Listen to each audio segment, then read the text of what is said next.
Tinawag ng ilang mambabatas na act of sedition o rebellion ang panawagan ni dating House Speaker Pantaleon Alvarez sa AFP na mag-withdraw ng suporta kay Pangulong Bongbong Marcos.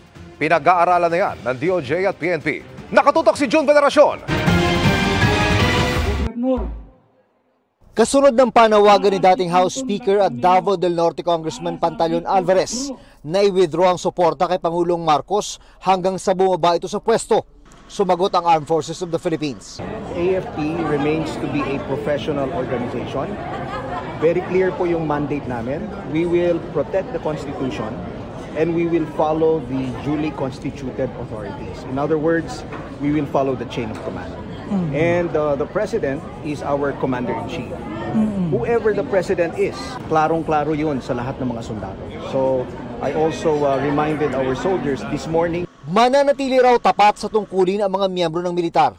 Our duty is to protect the Filipino people and to uphold the rule of law, ensuring that peace and development will prevail throughout the nation. We will continue to fulfill these responsibilities with integrity, impartiality, and utmost dedication. Ang Philippine National Police umaapila na huwag na silang idamay sa usapin ng withdrawal of support. Remain loyal to the Constitution at ang ating pong loyalty ay nasa ating mga kababayan po at let us spare po yung uniform personnel sa mga ganito pong mga usaping political. Para kay Surigao del Sur Congressman Johnny Pimentel, maituturing na act of sedition o rebellion ang panawagan ng dating House Speaker.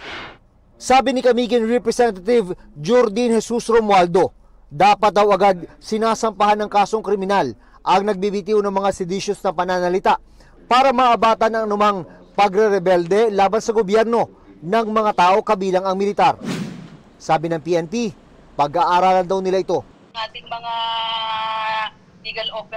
legal officers po and other concerned units po if those statement may be considered as a seditious statement. But for now po ay hindi po tayo muna hantong sa mga ganyang usapin po dahil sabi ko nga ay we will see, we will monitor po kung ano pong magiging sitwasyon po in terms of peace and security. Ayon sa Department of Justice, pinag-aaralan din daw nila ito pero kailangan daw muna nilang makita ang buong konteksto ng sinabi ni Alvarez kung umaabot ito sa level ng sedition.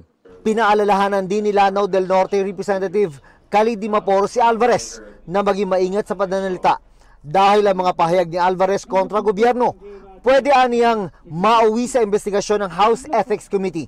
Sa isang mensahe sa GMA Integrated News, sinabi ni Alvarez na susundin niya ang pagpapasya ng House Ethics Committee at ng DOJ. Para sa GMA Integrated News, June Veneracion, Nakatutok, 24 Oras.